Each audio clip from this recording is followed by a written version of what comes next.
C'est le retour du café déconfiné avec Emeline Bonin. Bon, et puis si vous savez pas de qui je parle, je vous conseille d'aller voir la petite vidéo que j'ai postée il y a quelques jours. Allez, profitez. Ok, retour à Emeline. Du coup, je rappelle rapidement hein, Emeline qui nous joint, que je connais bien en fait depuis un petit moment. Je l'appelle simplement par rapport à toute cette situation qu'on vit et ses connaissances du milieu confiné, du fait qu'elle bosse dans les maisons d'arrêt en général, donc les prisons pour ce que le langage commun veut, mais les maisons d'arrêt, c'est-à-dire que les gens n'y restent que 6 mois, 1 an, 2 ans au maximum, entre guillemets. Emeline a des points de vue assez intéressants quant au confinement et puis à sa comparaison avec ce que vivent ces détenus. Et du coup, moi, je reviens sur une petite question que je t'avais posée tout à l'heure et je voulais qu'on se refasse un petit 10 minutes ensemble pour évoquer tout ça avec les gens. Je te demandais si tu avais un conseil que l'on pourrait donner aux gens pour préparer un petit peu la fin du confinement, voire même le déconfinement et l'après. Et voilà, Et on vas-y.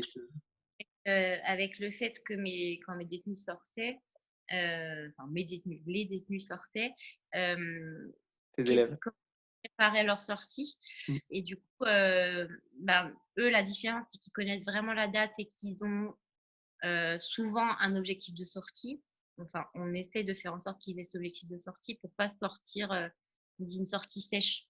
On Ouais. évite les et je peux faire le comparatif avec nous, c'est que nous, par contre, on n'a pas la date de fin de confinement vraiment. Mais si on nous dit le 11 mai, euh, ce qui fait peur, c'est qu'on ne sait pas exactement quand est-ce que ça va vraiment être un retour à la sans dérogation, sans autorisation de sortie. Du coup, ce qu'on disait ensemble, c'est, je pense que si on retient deux idées, c'est vraiment planifier. Donc, je pense trouver un projet de sortie et mettre en place un espèce de planning sur les priorités qu'on va mettre.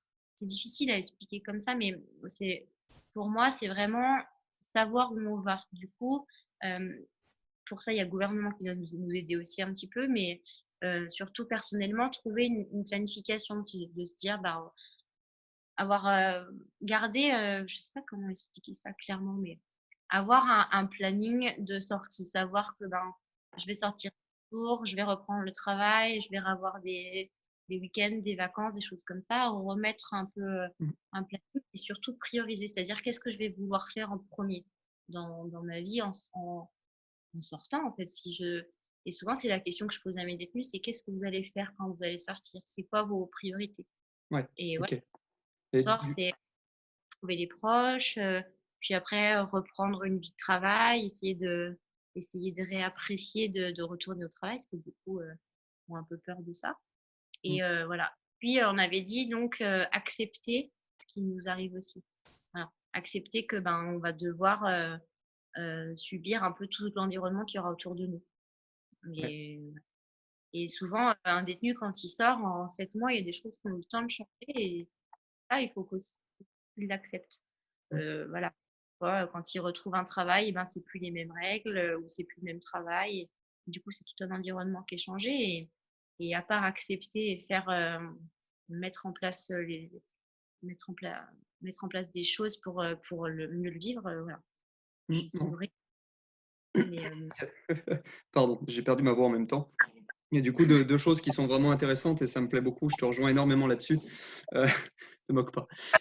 Accepter, du coup, c'est vraiment un point important, comme tu le dis, parce que la situation aura forcément changé, que ce soit pour la personne elle-même et du coup son quotidien, son mode de vie, mais aussi le système, surtout nous dans notre situation. On sait que le futur n'est pas forcément assez reluisant, du moins pas comme on l'aimerait. Et puis, si on n'accepte pas, on ne peut pas avancer. C'est vraiment un principe simple dans la vie de tous les jours. Si tu n'acceptes pas un fait, une réalité, une situation, tu ne peux pas avancer. Donc, vraiment, vraiment un point important. Et puis, tu parlais de planifier. Moi, j'aime beaucoup cette idée de planifier parce qu'elle a deux choses positives ou deux résultats positifs. Le premier est de te donner à nouveau, comme la routine tout à l'heure, une forme de sécurité. Du fait du plan, on sait où on va. Du coup, ça sécurise un petit peu, assez agréable. Et en plus de ça, cette planification donne un objectif. Du coup, il nous permet de tenir au quotidien quant à bah, voilà, tous les jours, on ne sait pas à quel moment le confinement va se terminer, on ne sait pas ce qu'il en sera. Donc, grâce à ces plans, même s'ils ne sont pas parfaits, puisqu'on ne sait pas où l'on va, on a une structure qui est assez bénéfique. Peut-être pas attendre trop non plus, enfin, c'est-à-dire pas imaginer, enfin pas dans la planification, je pense qu'il faut intégrer le fait qu'on n'aura pas tous les droits tout de suite. Et où je peux comparer, c'est quand par exemple un détenu est libéré, mais sous contrainte. Et c'est-à-dire qu'il va pouvoir sortir, mais avec des contraintes à respecter, c'est-à-dire des heures de sortie, ou alors devoir se présenter tous les jours à telle heure pour dire qu'il a bien Mmh. respecté. Et du coup, je pense qu'on peut comparer notre déconfinement à une libération sous contrainte. C'est-à-dire qu'on va être libre, mais avec des contraintes à respecter. Et ça, je pense qu'il faut se le mettre dans la tête tout de suite. C'est qu'on ne va pas être libéré de tout. On va être libéré de pouvoir reprendre une activité professionnelle, je pense. Ça va être la priorité pour l'économie. Mais on ne sera pas libéré dans le sens social encore. Ouais, ouais, c'est un petit peu le côté. Pardon. Et ça, va falloir l'accepter parce que la priorité des gens, c'est de retrouver leurs proches, mais je suis pas sûre qu'on les retrouve tout de suite.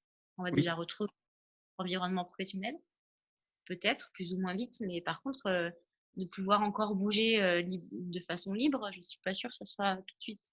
Ouais, ça va être difficile à vivre pour beaucoup de gens et puis ça va être difficile pour l'État de contrôler la situation.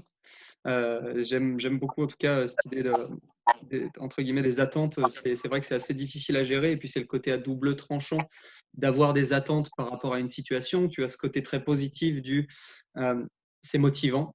Ça me permet de savoir un petit peu que je vais là-bas et j'ai envie d'y aller, etc. Donc c'est un bon drive au quotidien. Malheureusement, avoir des attentes, bah, ça augmente complètement les chances qu'au moment où tu arrives dans la situation, tu sois déçu et tu vives une situation plutôt, entre guillemets, de la mauvaise façon. Donc ça, c'est difficile. Il faut les mettre en dernier. Ce qui nous tient à cœur, il faut essayer de se dire, ben voilà, d'ici la fin de l'année, on aura retrouvé un petit peu un rythme de vie plus ou moins Ouais. ordinaire. Je pense qu'il ne faut pas les mettre au 11 mai, quoi. Ouais, donc pas forcément les planifier avec une date, mais les planifier avec juste, entre guillemets, voilà, j'aimerais bien avoir réussi à faire ça. Pardon, on t'entend pas du coup quand je parle. Là, je dis que ça va arriver.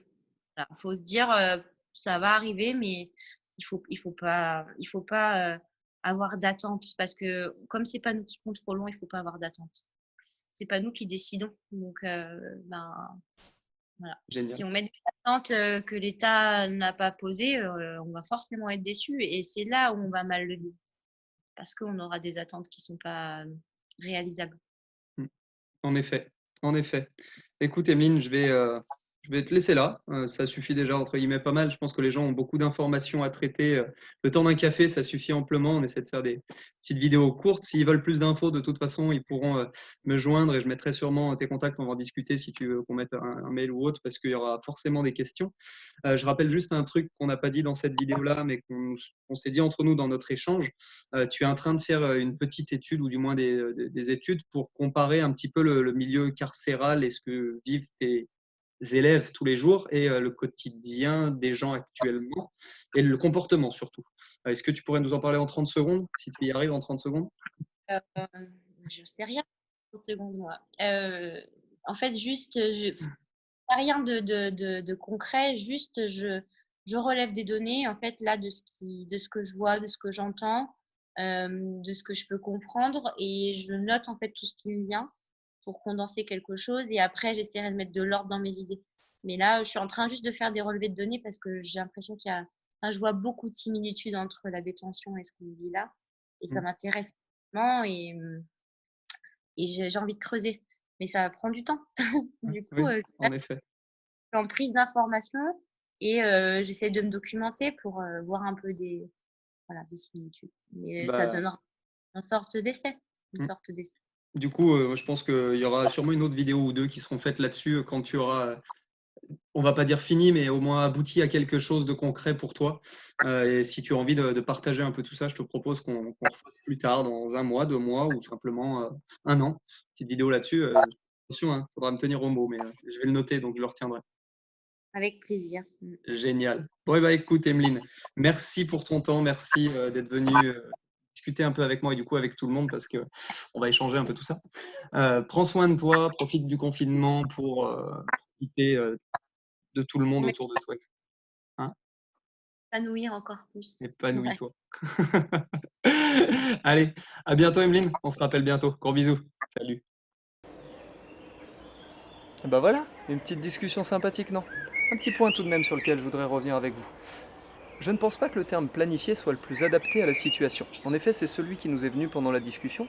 Cependant, je pense que l'idée globale à retenir est d'avoir une liste de projets quant à la fin de ce confinement, d'avoir une direction à suivre qui va créer une forme de motivation, une source de motivation. Ces projets, si possible, les classer par ordre d'importance en fonction de la situation dans laquelle nous serons, mais du fait d'un déconfinement progressif et non défini pour le moment, on ne sait pas où on va, tout simplement. Donc c'est vraiment un point très important à retenir, et du coup le deuxième point, comme Emeline le disait, tout aussi important, est d'accepter la situation. Et cette qualité d'accepter les situations qu'on ne contrôle pas, cette force, est vraiment quelque chose qui est valable à la vie de tous les jours, que vous pouvez mettre en place dans votre quotidien et que vous pouvez chercher à développer au quotidien. Parce que c'est pas si facile d'accepter la situation dans laquelle on est, de vivre avec cette situation et du coup d'avancer et de s'occuper simplement des choses que l'on contrôle. Bref, plein de choses, plein d'informations, beaucoup d'autres vont arriver, d'autres discussions avec d'autres spécialistes de monde confiné. J'espère que vous avez apprécié ces premières. Je vous dis à bientôt et puis surtout n'oubliez pas, pensez futur, vivez présent. Salut tout le monde.